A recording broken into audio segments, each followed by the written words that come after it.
How do you see the Europeans can balance between their commitment to be climate neutral by 2050 as they are tightening the regulations on carbon emissions, deploying carbon taxes? Let's mention ETS, emission trading system, and CBAM. Time the LNG emits more carbon compared to PNG, noting that Europe carbon permit prices spiked from 23 euros to 69 euros per ton today. Thanks, Shaib. Well, look, you're touching on a very sensitive issue, that is, how do governments, and not just in Europe, but we highlight Europe because the EU in particular is perhaps the most aggressive region in its pursuit of climate change agenda. But governments everywhere around the world are trying to balance between achieving their ambitious climate targets and at the same time meeting the current needs of their population and securing energy supplies at affordable prices.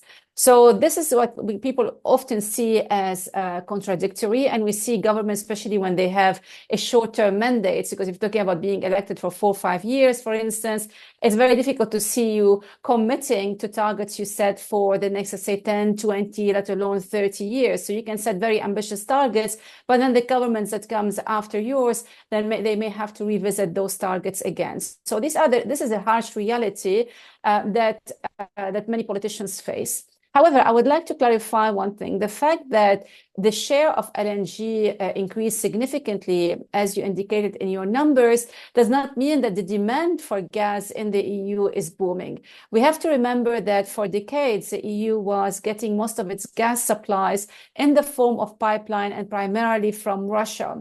Then the war in Ukraine severed that relationship, and we saw Europe turning away from pipeline gas to another form of gas. So they substituted Russian gas by LNG coming from elsewhere, including, by the way, from Russia.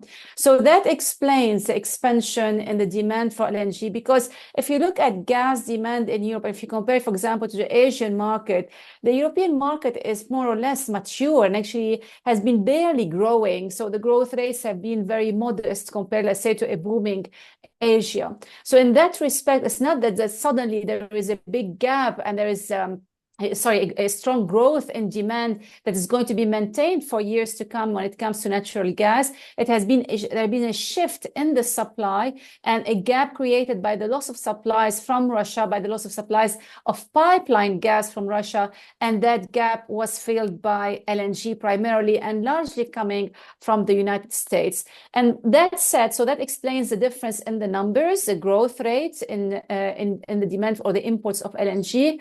But at the same time, we should not forget that the EU is not turning its back entirely on natural gas. Yes, it's a fossil fuel, but in the EU taxonomy for what is sustainable project, what is a green project, they kind of provided some exceptions for natural gas and nuclear, by the way, because at the end, under existing technologies, whether we like it or not, the more expansion you want to achieve in green energy, the more backup facilities you need to have, and that backup has to come from another source, and the cleanest source that is available at the moment in terms of fossil fuel is natural gas.